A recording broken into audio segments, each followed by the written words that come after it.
नमस्कार, मैं हिमांशु कुमार, आप देख रहे हैं वेब समाचार। ये राजभवन के पास जो धरना स्थल है वहाँ पर मौजूद हैं। यहाँ पर कई टेंट लगे हैं और लोग अपनी मांग जो है वो रख रहे हैं।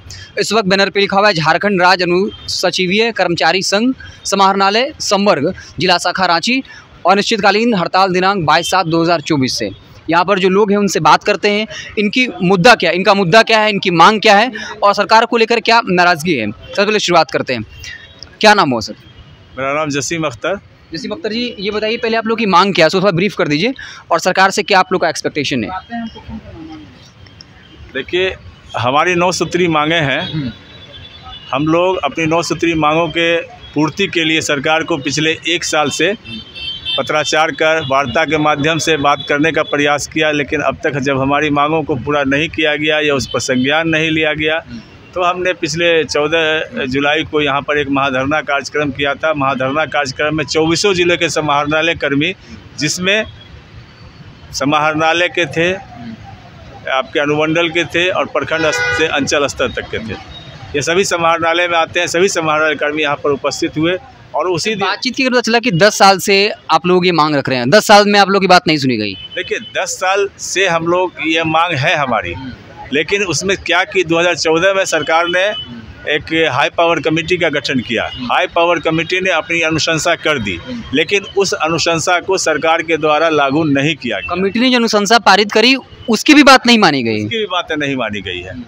तो बाध्य होकर हम लोग जो है, जब पिछले 1 साल से सरकार को कमेटी की अनुशंसा के आलोक में संज्ञान लेते हुए हमारे मांगों की पूर्ति के लिए जब सरकार से अनुरोध किया गया, सरकार के द्वारा जब संज्ञान नहीं लिया, क्या लग रहा है बात मानेगी? बाध्य होकर हम लोगों ने, क्या लग रहा है सरकार बात मानेगी? सहायक पुलिसकर्मी 1 महीने से बैठे हुए, नहीं बात मानी गई, लाठीचार्ज हो गया उन लोगों के ऊपर। सरकार के संबंध में ये जानकारी हम लोगों को है कि सरकार काफ़ी संवेदनशील है और सरकार की जो संवेदनशीलता है, निश्चित रूप से मुझे उम्मीद है कि सरकार हमारी मांगों पर विचार करेगी और निश्चित रूप से वार्ता के माध्यम से सकारात्मक वार्ता के लिए बुलाया गया आप लोगों को, किसी को, प्रतिनिधि मंडल को? नहीं, प्रतिनिधि को यह आश्वासन मिला है कि 2 तारीख तक विधानसभा है, विधानसभा के बाद हम आपको बुलाएंगे और आपसे आपके बातचीत होगी। जी, बातचीत होगी। 2 तारीख के बाद बातचीत होने की पूरी संभावना है। चलिए, कुछ और लोग बात करते हैं फटाफट। एक्स्ट्रा कुछ इन्फॉर्मेशन दीजिए, आप लोग की जो मांग है, क्या लग रहा है हेमंत सोरेन सरकार जो है आप लोग की बात मानेगी? हाँ, निश्चित रूप से कह सकते हैं सरकार बहुत ही संवेदनशील है और ख़ास करके कर्मियों के प्रति। तो हम लोग को पूर्ण आशा है कि सरकार जो हमारी मांगे हैं, जिसमें प्रमुख मांगे हमारी है इनिशियल जो पे है, इनिशियल पे को चेंज करने की जो बात रखी गई हम लोगों के द्वारा, वो जैसा कि हमारा अभी सर भी आपको बताए कि जो हाई लेवल कमेटी जो बनी थी 2014 में, तो हाई लेवल कमेटी भी बताई थी कि जो सबसे अच्छा से अच्छा जो वेतन जिस राज्यों में दिया जा रहा है वो उस राज्य का। एक सवाल पूछ लेते हैं, अगर सरकार आप लोग की मांग पूरी नहीं करती है तो फिर क्या? देखिए, पहले ये जो प्रक्रियाएं हैं, हम लोग उस प्रक्रिया के तहत सबसे पहले धरना दिए और सरकार से मांग करने की जो प्रक्रियाएं हैं, सरकारी सेवक के रूप में जो एक आचरण के तहत सरकार से मांग करने के लिए प्रक्रिया, वो निरंतर जारी रहेगी और हम लोग पूरा प्रयास करेंगे कि सरकार तक हमारी बात जाए और सरकार हम तक आकर फिर कब तक धरने पर बैठेंगे ये बताइए। ये देखिए, अभी ये राज्य स्तरीय कमेटी, इसमें हम लोग सभी लोग जब तक बैठेंगे फिर इसके संबंध में फिर आगे का निर्णय लेंगे। चलिए, आप बताइए क्या कहना चाहेंगे, सरकार से क्या मांग है? देखिए, कल माननीय मंत्री रिजुल हसन अंसारी साहब से भी हम लोग मुलाकात किए हैं।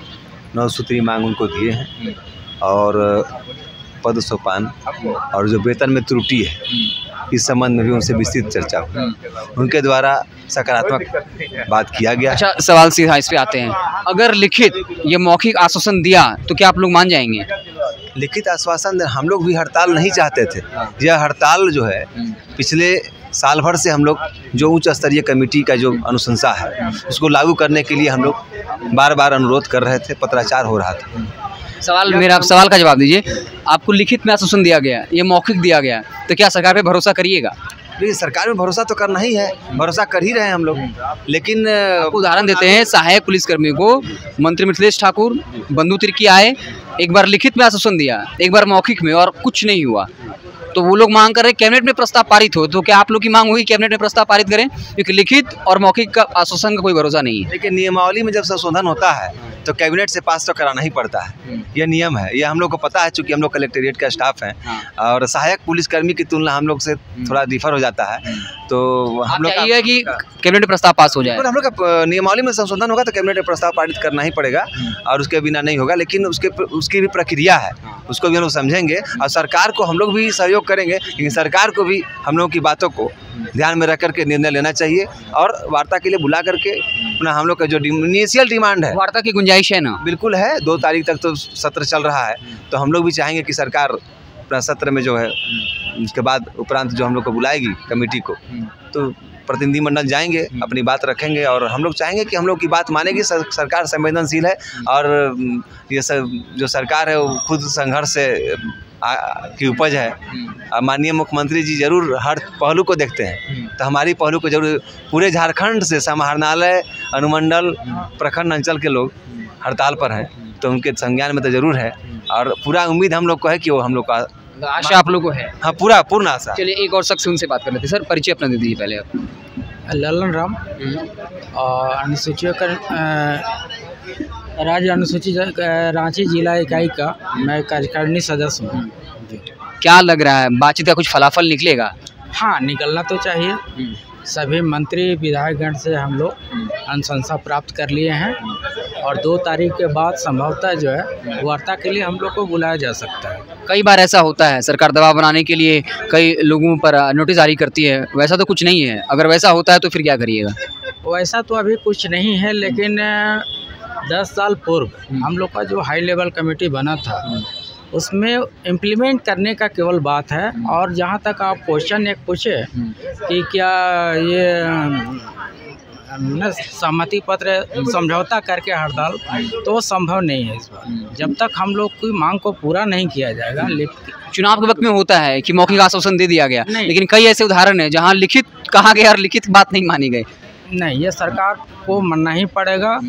24 जिला के लोग जो है इस बार एक मत से सभी लोग हड़ताल में एक मत हैं कि जब तक हमारी मांग पूरी नहीं करते हैं, सरकार द्वारा पूरी नहीं होती है, तब तक अनिश्चितकालीन हड़ताल ये जारी रहेगा। चलिए, हम राजभवन के पास हैं, जो धरना स्थल बनाया हुआ है वहाँ पर लोग मौजूद हैं। झारखंड राज्य अनुसचिवीय कर्मचारी संघ की तरफ से रखा गया। अपनी बातें रखी है, इनको भरोसा है, लेकिन वो कह रहे कि आश्वासन से काम नहीं चलेगा। नियमावली में बदलाव होने का मतलब है कैबिनेट में प्रस्ताव पास होना। जब तक वो नहीं होगा हम लोग धरने पर बैठे रहेंगे। आप क्या कुछ सोचते हैं? कमेंट बॉक्स में ज़रूर बताइएगा। बहुत बहुत धन्यवाद।